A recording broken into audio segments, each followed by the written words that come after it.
Howdy there, farm friends. I'm just giddy that you're all here to help out on the farm. I brought y'all some milk for the baby cows, because they surely don't need any grape juice. It'll hurt their little tummies. You know, we all have to think about things like that before we go and do something that may hurt ourselves, our friends, or our animals. When we think before we act, that's called self-control. God shows us how to have self-control in the Bible, and I have the perfect story to share with you. God has done so many things to help His people. He kept them safe, gave them food to eat, and even made sure they had water to drink. But God also wanted His people to know how to live and how to obey. So He decided to give a few rules to Moses, who was the leader of God's people.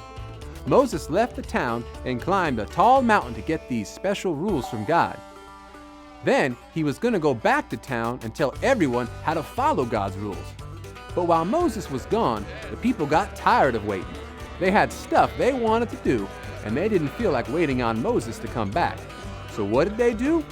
All of God's people gathered up all of their gold and melted it to make a giant cow.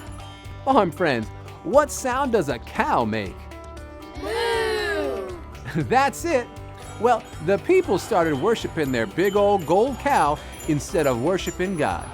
They prayed to the cow and sang to the cow and even danced for the cow. This was not good. Let me hear y'all say, "Oh no!" Oh no! Oh no is right.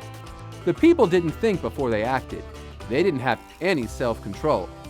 When Moses came back from meeting with God, the people got in big old trouble. God gave them 10 rules to follow so that they wouldn't get into trouble like that again. God wants you and me to be following these 10 rules too. When we think about God's rules before we do something, we probably won't get into trouble. We have to think before we act and have self-control. Everybody say this after me. I can show self-control. Self-control. Good job. Now I left the milk for the baby cows in the barn because we don't want those babies getting sick. Y'all get back to your chores and I'll come back to check on you in a little while. So long.